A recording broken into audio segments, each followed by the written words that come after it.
Well, tonight, a group of police chiefs from the western suburbs making a plea for safety and an invitation to the public to work with them. They say they're witnessing a level of gun violence they've never seen before. The chiefs sat down with Tom Lydon of the Fox 9 investigators.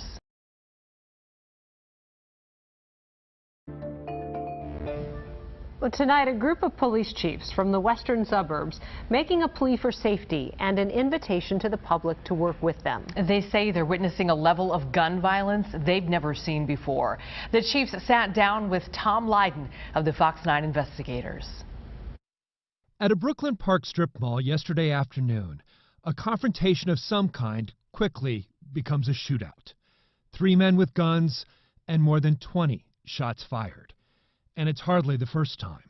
In the last year, the gun violence here at 63rd and Zane has become so casual, so fearless, even in broad daylight.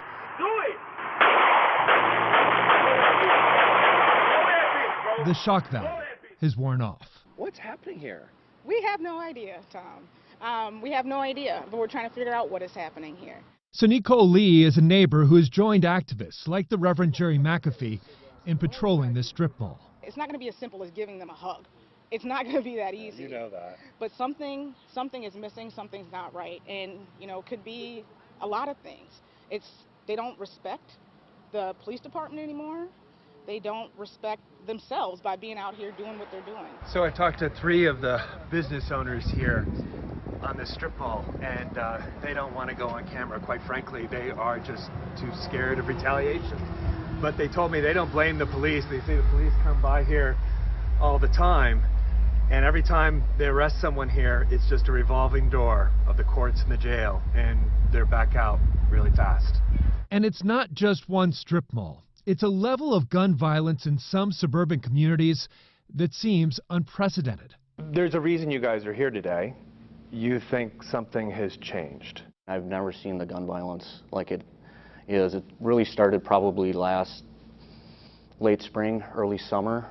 These 5 police chiefs from Brooklyn Park, Crystal, Maple Grove, Plymouth, and New Hope say they're worried, and they've been quiet until now.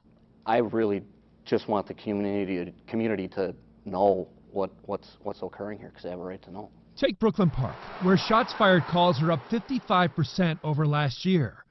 In the last year and a half, they've had 146 shootings, 49 people struck by gunfire, 4 people killed. They've recovered 55 guns, and the violence is spread across the city. We've seen about a 20% increase in violent crime in Hennepin County alone. The chiefs believe the spike in crime is caused by a combination of factors: the pandemic, the murder of George Floyd, the easy access to guns. But the tone, they say, is set in Minneapolis. The drive-by shootings, the street racing, and a general sense of lawlessness that is spreading to their cities. Can I see a show of hands? Are you all seeing the drag racing phenomena? Yeah. You're all seeing that? Street racing. Street racing. Yeah. In the city of Plymouth, even just this spring, we've had 2 pedestrians struck and killed. One of those was resulted from a street race. We need to come together now and say, when is enough enough? I literally thought that the death of those 3 children in Minneapolis might get some different thinking or different connections with the police, and it hasn't, right? And God forbid that could easily be any of us, that could occur in one of our cities, right? And we want to get ahead of that. But again, we can't do it by ourselves, and we can't do it if we continue to be told we're not legitimate or we cannot be trusted. And the chiefs say they're getting little cooperation these days, even from former allies. Because the defund the police movement has portrayed all of them as illegitimate and occupying force in their own communities. We had a homicide last summer where when we show up to scenes, we become the problem. How much do you think the rhetoric coming out of Minneapolis City Hall affects crime? When people hear that, it emboldens them that even our elected officials are saying they don't trust the police and they employ the police. But right after the tragic homicide of George Floyd, we see this shift. And we see the shift of the lack of respect of police, right? And it's because of the credibility factor. The issue that we're facing right now because of that is the complete lawlessness that's going on in some of our cities. And we have to try to figure out a way to combat that. And the only way, at least in my humble opinion, is that we have to figure out our residents who are asking us, what are we going to do about violent crime? What I hear you saying is the rules have changed and we don't know what the public wants from us. 100%. Correct.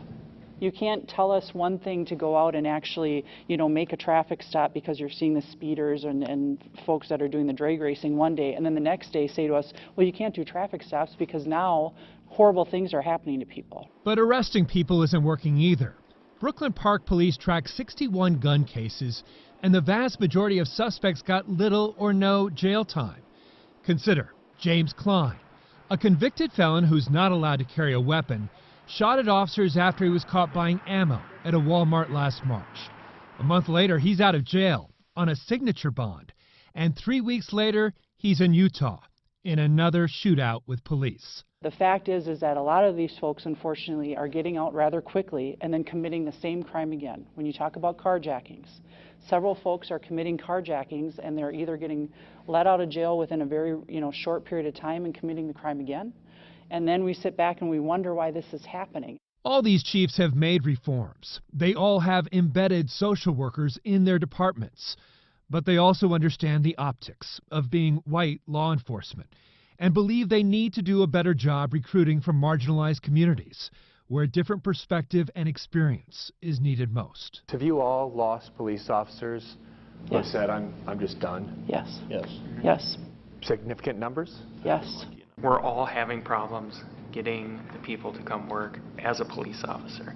We need the people that have not yet applied for law enforcement to apply. Come work in our communities. You might have the next great answer that will help us. We're not here to say our departments are perfect, right? And I've shared this with my community. We can do police reform and address violent crime. We tried to tell them years ago, y'all, here's what happens. Something go down over north. They run to Brooklyn Center, they run to Brooklyn Park. You all have to create synergy with Minneapolis. You're fighting the same battles. How do we bridge this gap? They don't know what to do. Police arrive on a scene. They don't have credibility. They're relying on people like you who do have credibility in the community. What's the answer here? I'll say several things. Before there's ever a prognosis, you got to do a proper diagnosis, and many times you got to examine how you got to where you got to.